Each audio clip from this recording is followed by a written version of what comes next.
Eddie Van Halen here, telling you, keep playing, man. Dude, Gotta keep playing. What do you do after releasing one of the most explosive debut albums in rock history? For most bands, the second album is where everything falls apart. But Van Halen did something different. They came back with almost no time, a smaller budget, insane pressure, and somehow created an album that proved the first was no accident. I didn't have the money, and the guitar that I wanted to play did not exist. Behind the party anthems and wild energy was a brutally fast recording process. Gear experimentation that helped define Eddie Van Halen's legendary sound, and a band fighting to prove they were the real deal.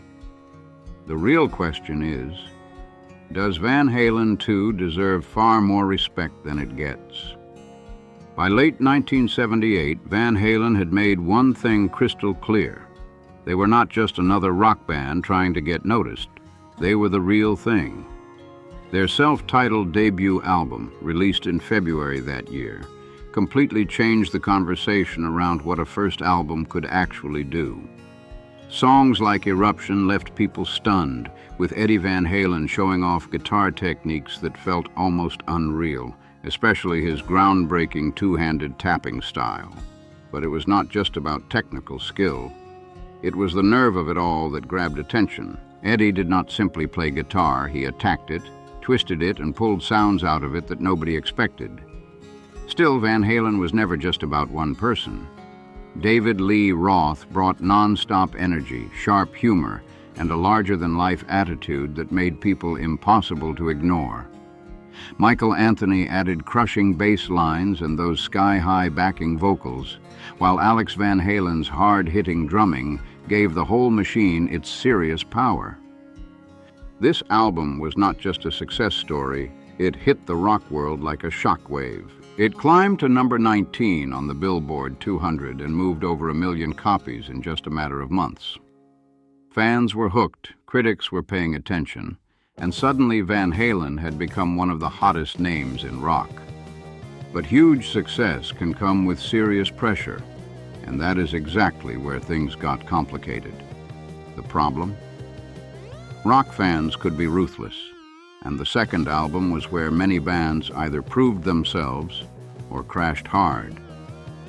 One great debut could get attention, sure, but staying relevant was a totally different challenge. After dropping Van Halen, the band launched into an exhausting world tour, opening for giants like Black Sabbath, Montrose, and Journey. It did not take long before people started saying the opening act was becoming the main attraction. Even Black Sabbath's Tony Iommi later admitted Van Halen's performances were intense enough to make headliners nervous. That says a lot. Night after night, they tore through sold-out venues across the globe, turning curious audiences into full-on fans. Their live shows had chaos, precision, attitude, and raw power all crashing together at once. By the time that tour wrapped in December 1978, this was not some hungry rookie band anymore. They had been tested everywhere. Their confidence was through the roof, and instead of slowing down, they charged straight into the next challenge. Most bands would have taken a breather after that kind of schedule. Van Halen did not get that chance. Just days after getting back to California, they were already inside Sunset Sound Recorders, getting to work on album number 2. Warner Brothers did not exactly roll out the red carpet this time. Despite the success of the debut, the label gave them a smaller recording budget than before. That changed everything. The first album may have felt like a risky bet, but the second felt like a direct challenge. Prove the first was not luck. The timeline was brutal. Just 6 days to record, then only 2 weeks to mix and master the entire thing. For most bands, that kind of pressure would have caused a complete meltdown. Van Halen handled it differently. They worked fast, pushed harder, and locked in. Eddie, always obsessed with getting the sound exactly right, came in with a clear plan. During the tour, he had spent serious time dialing in his tone, trying different gear setups, and mentally tracking what delivered the biggest impact. He was not walking into the studio guessing. He came in ready to make something explosive. Eddie's famous Frankenstein guitar, his homemade creation, had become more than just an instrument. It was his secret weapon. And heading into these sessions, he was ready to push that thing even harder. Roth, on the other hand, came in with his usual carefree swagger, bringing wild energy and unpredictability into the room. Michael Anthony and Alex Van Halen, who often did not get the same spotlight, kept everything locked down tight, building the kind of rhythm section that gave the band its unstoppable punch. Sunset Sound recorders right in Los Angeles already felt like familiar ground for the group. They had cut their debut there, so walking back in was less about adjusting and more about getting straight to work. The place matched their style perfectly. Classic gear, relaxed atmosphere, and no unnecessary stiffness. At the center of it all sat the legendary Putnam 610 console, a serious piece of recording history that had already been used by icons like Frank Sinatra and The Doors. That analog setup gave recordings a warmth and personality that many artists chased for years. It was exactly the kind of environment Van Halen needed. Producer Ted Templeman came back to lead the sessions again, with engineer Don Landy right there beside him.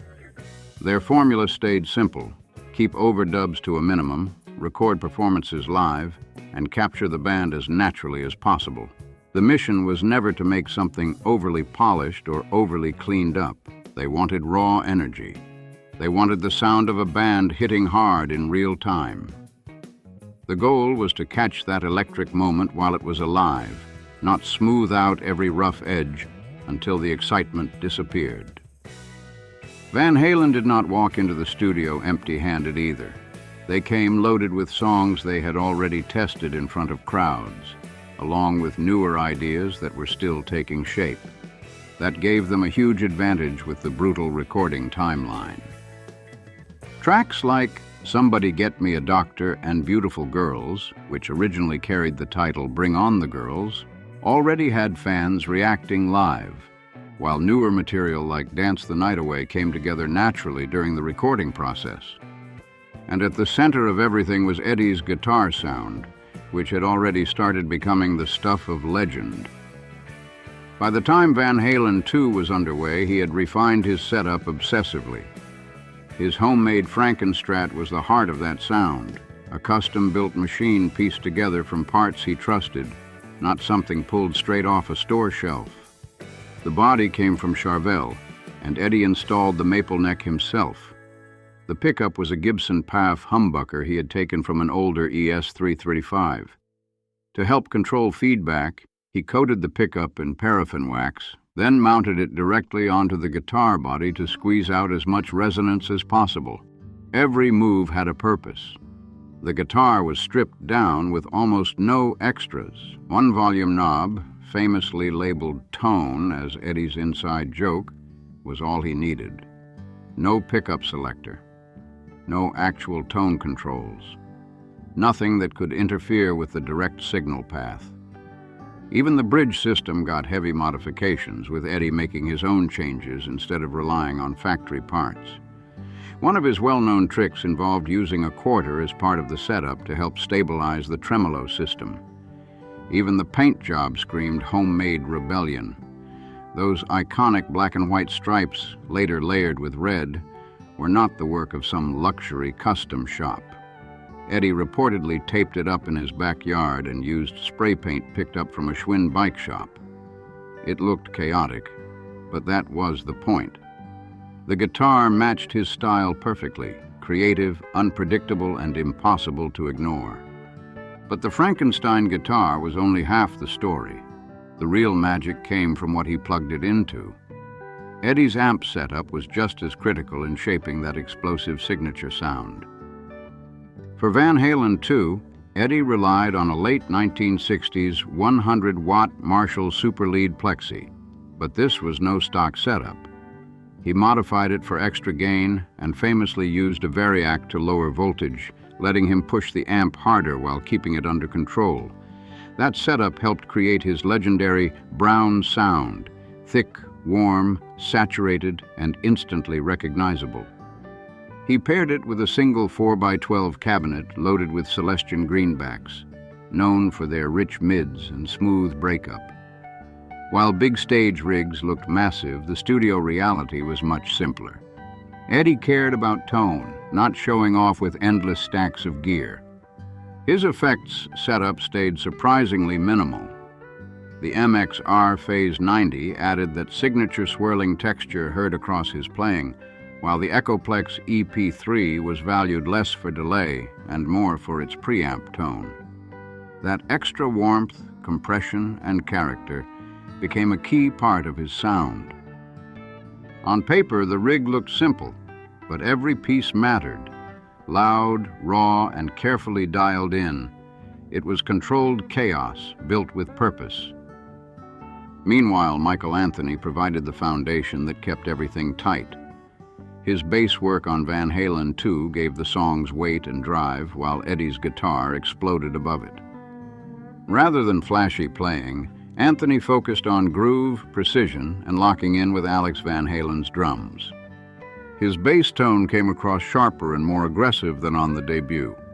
Instead of a giant bass rig, he reportedly used a smaller Ampeg setup, giving him a tighter, more mid-focused sound that cut through without clashing with Eddie's guitar. That balance was crucial on tracks like Somebody Get Me a Doctor, where the bass had to push the groove while leaving space for the guitar chaos above. Anthony's Fender Precision bass, paired with flat-wound strings, helped deliver a rounded, clean, dependable tone that held the whole mix together. Michael Anthony brought far more than bass lines.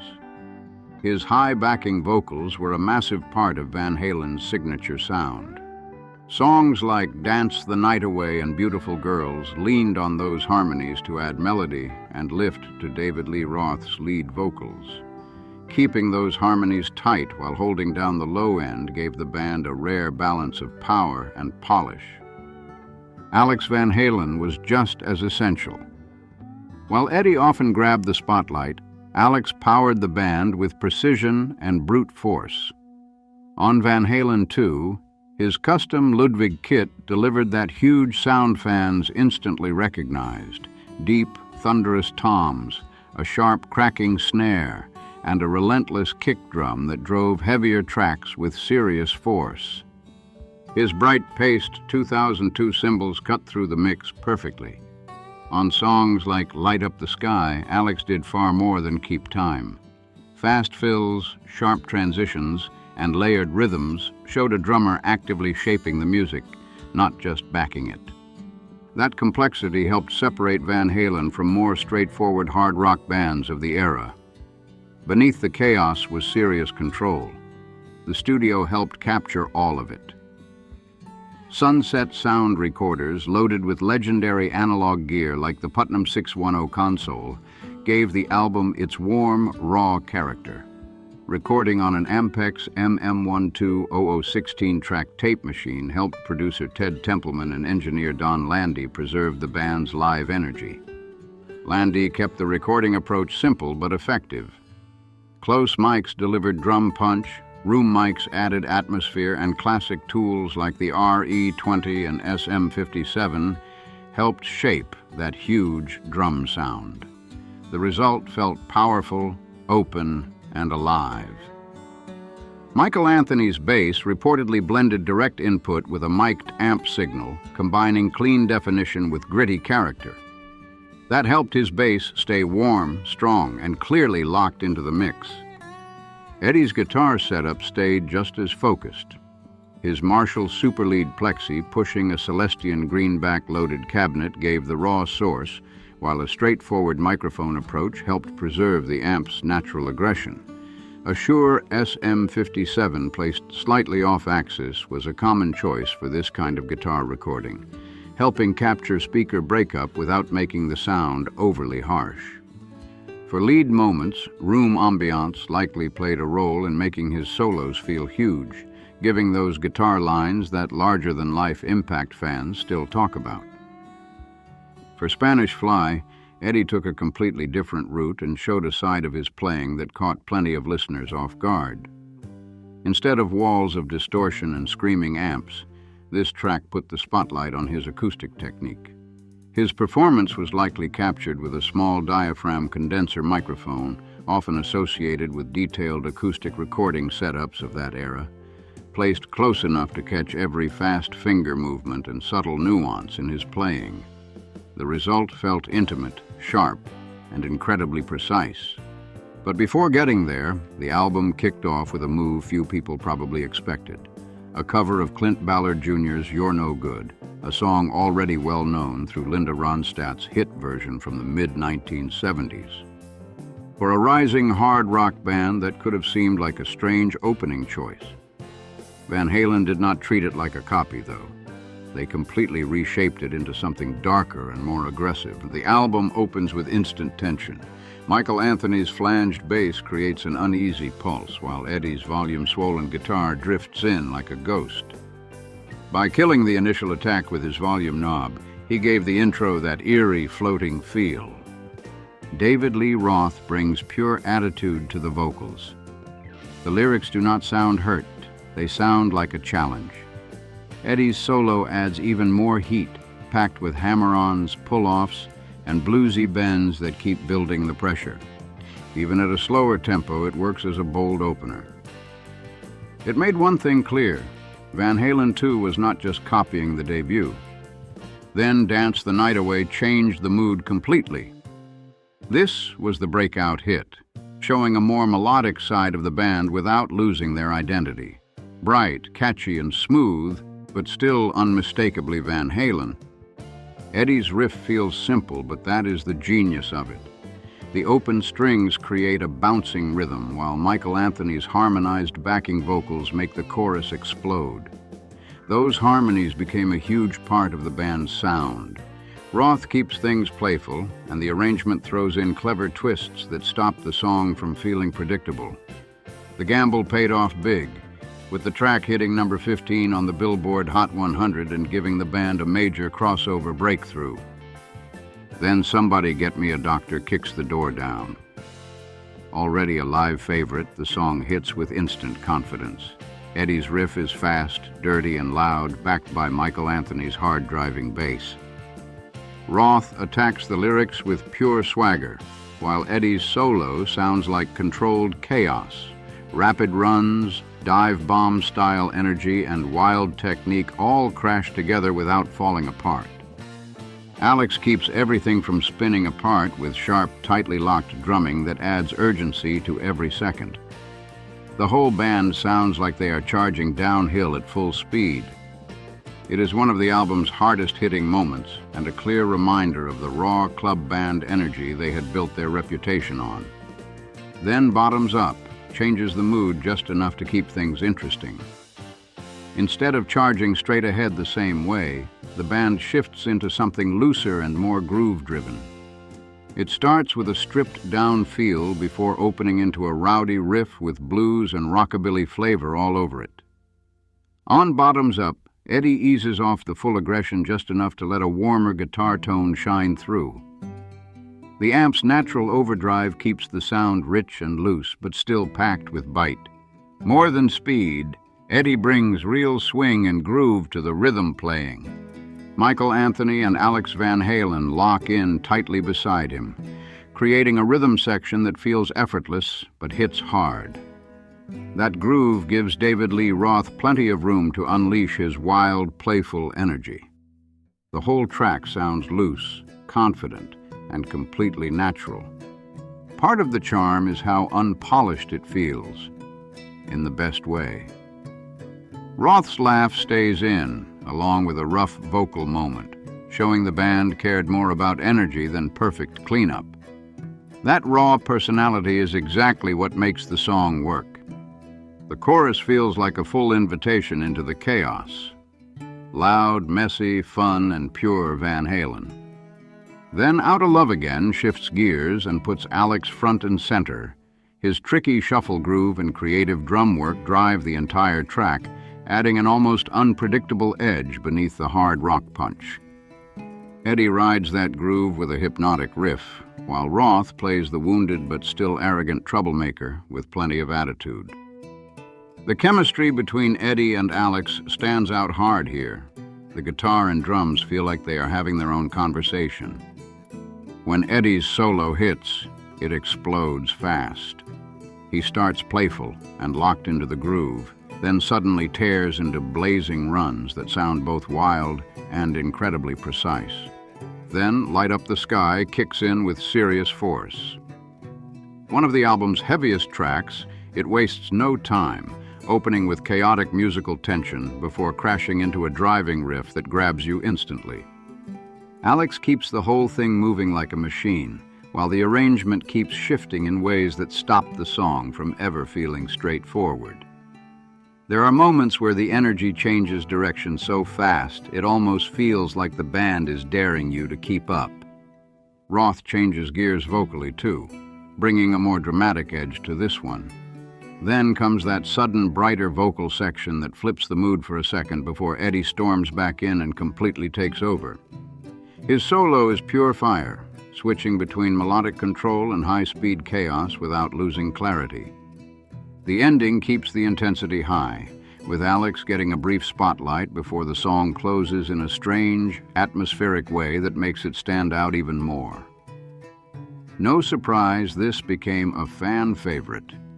Then comes Spanish Fly, Eddie's acoustic showcase and the clear spiritual cousin to Eruption. But instead of electric guitar chaos, he grabs a nylon string acoustic and proves his creativity was never tied to distortion pedals or amp volume. In barely over a minute, he unleashes an unbelievable burst of finger-tapping harmonics and lightning-fast runs, blending classical and flamenco-inspired ideas with his unmistakable style. The close recording approach makes every movement feel immediate, like you are sitting right in front of the instrument. It is one of those moments that completely resets how people think about him as a guitarist. Eddie was not just about speed and volume. His imagination ran in every direction. Then DOA drags the album back into the dirt with attitude. The opening riff is jagged, tense, and impossible to ignore, instantly setting a grimier tone. Roth delivers the lyrics like someone walking a dangerous line, balancing cool detachment with flashes of desperation that give the track a darker edge. On DOA, Eddie's lead playing comes in hot and mean. The bends feel sharp and aggressive, and those clipped, rapid-fire runs sound like they are fighting their way straight through the speakers. It is not flashy just for attention. It serves the mood of the song perfectly. The rhythm section is just as important here. Michael Anthony's bass adds this dark, uneasy undercurrent that gives the track extra weight, while Alex drives everything forward with non-stop force. Together, they turn the song into one of the album's grittiest moments. It stands out because it brings a darker balance against some of the record's brighter, more carefree tracks. Then Women in Love shifts the atmosphere completely. Eddie opens with a stunning burst of tapped harmonics that ring out like bells, creating one of the most distinctive intros anywhere on the album. It feels dreamy, strange, and almost floating before the main groove settles in. Once the song gets moving, it lands in a slower, groove-heavy pocket that blends cool confidence with a quieter, emotional edge. Roth keeps the lyrics open to interpretation, touching on themes of attraction, heartbreak, and longing without locking the meaning down too tightly. His delivery stays playful, but there is something moodier underneath it all. The chorus adds another layer entirely. Michael Anthony's harmonized backing vocals bring a smooth, almost dreamlike texture that lifts the whole song.